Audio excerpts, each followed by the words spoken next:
Guys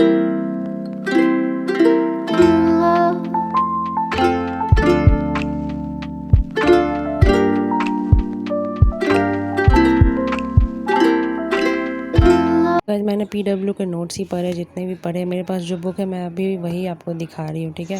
वो वाली book list मैं बाद में बना दूँगी। Hello everyone, welcome and welcome back to my channel. अगर आप मेरे चैनल पे न्यू हो तो मेरे चैनल को सब्सक्राइब कर देना। तो आज हम बात करने वाले हैं अपनी बुक लिस्ट के बारे में। तो आप लोगों को पता है, अगर आप यूपीएससी की तैयारी स्टार्ट करते हो तो आपको सबसे पहले बुक लिस्ट चाहिए होता है और सिलेबस चाहिए होता है, लेकिन उसके पहले आपको पता होना चाहिए यूपीएससी है क्या। तो ऑफ कोर्स आप आजकल इतने यूट्यूब पे वीडियोज अवेलेबल है, सिंपली आप सर्च कर सकते हो, आपको बुक लिस्ट मिल जाएगी। आपको जितने भी वीडियो चाहिए आप लोग बुक लिस्ट के ऊपर, या फिर और भी टिप्स और ट्रिक चाहिए कि आपको यूपीएससी की प्रिपरेशन कैसे करनी है, तो आपको यूट्यूब पे सारे वीडियोज़ अवेलेबल है। आप लोग कोई भी फॉलो कर सकते हो। ऑफ कोर्स आप लोगों ने टॉपर की वीडियोस भी देखी होगी, उन्होंने जो बुक लिस्ट शेयर किया आप वो भी फॉलो कर सकते हो। तो बेसिकली मैंने भी उन्हीं के बुक लिस्ट जो बताया मैंने उन्हीं से ही फॉलो किया है। मेरे पास कुछ ही बुक है, सब बुक नहीं है, क्योंकि मेरे अभी ज़्यादातर ऑनलाइन ही बुक्स पढ़ी आधा, और मेरे पास जो भी बुक्स हैं वो मेरे मतलब क्लास की है, जब मैं स्कूल में पढ़ती थी वही वाले बुक्स सब है मेरे, आर्ट्स वाले। और 11-12 में भी मैंने आर्ट्स लिया था, तो इसलिए मेरे पास जो बुक है बस वही है। और जो न्यू बुक है वो मैं खरीदी नहीं, वो मैंने पीडीएफ से पढ़ लिया है। और मैंने एनसीईआरटी के नोट्स वाले वीडियो भी आपको अवेलेबल करा दिया है, पहले मैंने डाला है, आप देख सकते हो। अगर मैं उसकी न्यू प्लेलिस्ट बना दूँगी, और मैंने पीडब्ल्यू के सारे बैचेस के प्लेलिस्ट बना दिए है, तो सिंपली आप जाके सारे चेक कर सकते हो। आपको कौन सी बैच पे और रिव्यू चाहिए तो आप बता देना, मैं आपको कमेंट कर देना, मैं आपको बता दूँगी। तो मतलब अगर अगर अभी आप कोई भी कोचिंग के बैच लेते हो, मतलब पीडब्ल्यू में तो आपको बुक भी मिल रहा है। मैंने जो बैच लिया था उसमें मुझे बुक नहीं मिला था, मुझे 360 ऐड करवाना पड़ता था, मुझे बुक्स और सारे टेस्ट सीरीज़ और वगैरह मिलते, लेकिन मैंने वो 360 अवेलेबल मतलब बुक नहीं किया था। अगर आप लोग अभी संकल्प ले रहे हो या फिर कोई भी ऐसा बैच ले रहे हो जिसमें 360 अवेलेबल नहीं है, तो आप 360 वाला ही लेना। इससे आपके बैच की प्राइस तो बढ़ जाएगी, ये तो पता है, लेकिन उसके बेनिफिट्स भी बहुत हैं, क्योंकि हम लोग को तो कुछ नहीं मिला। और न्यू तभी आया था, तभी ये सब चीज़ें नहीं थी, और 360 उन्होंने बाद में अवेलेबल करवाया। और जितने लोगों ने भी प्रारंभ बैच किया होगा, लिया होगा, उन सबको तो बुक उनके घर पे मिल गई होगी, किट ऑफ कोर्स।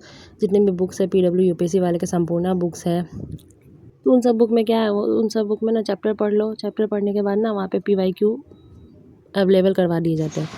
तो यहाँ रहे मेरे कुछ बुक्स, ज़्यादा बुक्स नहीं है मेरे पास, एनसीईआरटी है और 2-4 स्टैंडर्ड बुक है, और बेसिकली जो भी मैंने क्लास नोट से ही ज़्यादा पढ़ा है। ये आप लोग कोई भी बुक स्टोर से घर बैठे भी मंगवा सकते हो। तो ये पहली बुक है मेरे पास, दृष्टि आईएएस की प्रीलिम्स की बुक है। तो इसमें 10 साल के पीवाईक्यू है 2011 से 2023 तक का। और इसके पहले मैंने दिशा पब्लिकेशन ली हुई थी, तो इसमें ना न्यू वाले चैप्टर नहीं थे, यानी 2020 तक ही था इसमें, देख सकते हो 1995 में। मतलब मैंने जब ग्रेजुएशन में एडमिशन लिया था तभी मैंने ये बुक लिया था, और इसके बाद इससे मैंने अभी प्रीलिम्स के पहले मंगवाया था। उसके बाद बात करते हैं एनसीईआरटी की। तो एनसीईआरटी की मैं 6, 7, 8 है, 9, 10 की आपको 11, 12 तक पढ़नी होती है। तो मेरे पास क्लास 6 की एनसीईआरटी तो मेरे पास पीडीएफ ही फॉर्मेट में अवेलेबल था, तो मैंने वही पढ़ लिया। ये देख सकते हो आप, मतलब आप बुक ऑफ कोर्स, और सीरीज़ आपको ना एनसीईआरटी की सारी सीरीज़ मिल जाएगी 2000 रुपीज़ में, तो आप वो भी ऑर्डर कर सकते हो। और यहाँ मैंने कुछ नोट्स बनाए थे, और मैंने एनसीईआरटी के नोट्स बनाए थे। और टॉपर्स भी बोलते हैं आपको जितना लिमिटेड सोर्स रखो उसके बाद उसके ही मल्टीपल रिवीजन करो, तो वो ज़्यादा बेनिफिशियल है। जितने सारे बुक इकट्ठा करने से कोई फ़ायदा नहीं है, अगर हमको मतलब एट अ टाइम उतने याद ही नहीं रहने वाले, उतना रिवीजन भी नहीं होगा हमसे, तो हम उतने सारे बुक खरीद के क्या करें। तो ये रहा 7 का आपका मेडाइवल हिस्ट्री है, उसके पहले हमें 6 का एंशिएंट हिस्ट्री पढ़ना होता। और ये मेरे पास शायद वो वाली बुक है, मतलब एनसीईआरटी नहीं है, उसका जो आता है ना सप्लीमेंट, वो वाली बुक है। उसके बाद क्लास 8 की एनसीईआरटी है।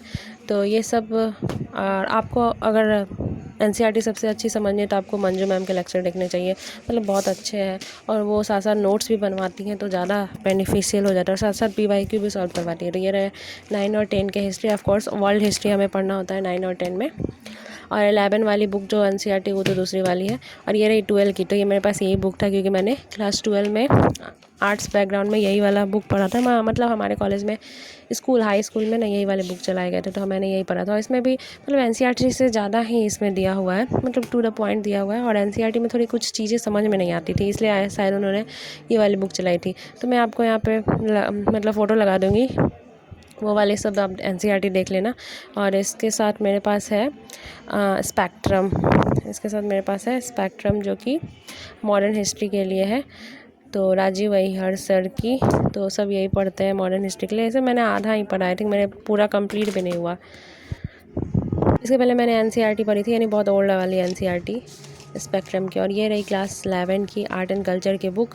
और इसके साथ आप नितिन सिंघानिया भी पढ़ सकते हैं, तो मेरे पास नितिन सिंघानिया नहीं है, उसके कुछ सेलेक्टेड चैप्टर नहीं पढ़ने रहते हैं, तो क्लास नोट्स में मुझे सब मिल गए, तो इसलिए मैंने वो चैप्टर नहीं पढ़ा।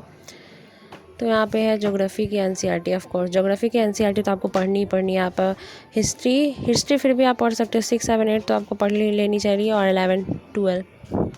और ज्योग्राफी की आप देख सकते, ये देख लो मेरे पास बुक की कवर लगी हुई है, तो यानी मेरे पास स्कूल वाली कवर ही लगी हुई है बुक में, वही वाली बुक्स है मेरे पास अभी। और 11, 12 की आपको बहुत ज़्यादा इंपॉर्टेंट हो जाती है ज्योग्राफी की। ये चारों से बहुत हर साल क्वेश्चन आते हैं, आप जाके देख सकते हो PYQ, ऑफ कोर्स आपने देखा ही होगा। और मेरे पास है स्टूडेंट एटलस, तो खान सर ने भी यही सजेस्ट किया था और सर ने भी यही सजेस्ट किया था। और ये रही मेरे पास 6, 7, 8, 9, 10 की पॉलिटी की बुक।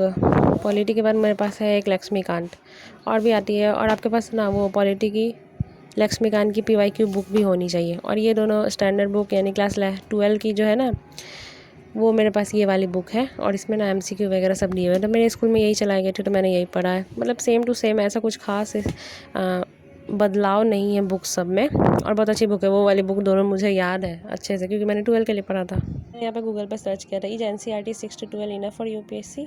तो no, they alone are not sufficient. इसके साथ आपको स्टैंडर्ड बुक्स भी पढ़नी होगी। तो स्टैंडर्ड बुक्स मेरे पास जो था मैंने आपको दिखा दिया। मैं